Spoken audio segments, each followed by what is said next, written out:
చాలా రోజుల తర్వాత మన మాస్ మహారాజా అమరన్న దగ్గరికి వచ్చేసాం మళ్ళీ. అండ్ రీసెంట్గా చాలా డేస్ బ్యాక్ తర్వాత కలిసామన్న. అండ్ మూవీ గురించి ఒక చిన్న అప్డేట్. అండ్ రవితేజ గారి మూవీ గురించి ఎప్పుడు, బికాస్ మీరు ఆయనకి ఎంత పెద్ద అభిమానం మాకు తెలుసు. అండ్ ఆయన మీరు కాంబినేషన్లో ఎప్పుడు రాబోతుంది ఆ మూవీ? రవితేజ గారిది అంటే అది ఆయనకి ఎప్పుడు తన తన సినిమాలో ఈ క్యారెక్టర్ అమర్కి బాగుంటుంది అనిపిస్తుందో నేను అప్పుడు కనిపిస్తాను. Coming soon. అది ఎప్పుడు అనేది నేను చెప్పలేను, చెప్పకూడదేమో నాకు తెలీదు. స్లోగా అందరికీ రివీల్ అయ్యిద్ది తొందరలో. ఆయన ఎప్పుడు పిలిస్తే అప్పుడు మెయిన్ థింగ్ వస్తుంది. అండ్ మనది వచ్చేసరికి మూవీ ఆల్మోస్ట్ అయిపోయింది, అంతా అయిపోయింది. ఓన్లీ 2 సాంగ్స్ పెండింగ్ ఉన్నాయి. సో ఈ మంత్ అయిపోతే అప్డేట్స్ అన్ని మీకు డిసెంబర్లో రివీల్ అవుతాయి.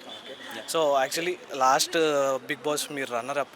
చాలామంది మీ ఫ్యాన్స్ చాలా ఎదురు చూసారు మీరు గెలవడానికి. అండ్ ఈ సీజన్లో మీరు నిఖిల్ గారికి సపోర్ట్ చేయడానికి నిన్నే బిగ్ బాస్కి వెళ్ళడం జరిగింది. రీసెంట్గా అసలు ఎప్పుడు బిగ్ బాస్ హిస్టరీలో లేని నామినేషన్స్ అయితే జరుగుతున్నాయి కదా, అది ఎలా అనిపించింది మీకు? అంటే ఎక్స్ కంటెస్టెంట్స్ వచ్చి నేను ప్రోమో ఒకటే చూసాను, ఇంకా ఎపిసోడ్ చూడాలి ఒకసారి. ప్రోమో వరకు ఏమనిపించింది? ఏముంది, రొటీన్గా కాకుండా భిన్నంగా ఆలోచించారు. నైస్, బాగానే ఉంది. సో ఎవరు ఉండబోతున్నారు టాప్ 3లో? ఏమో నాకు తెలియదండి.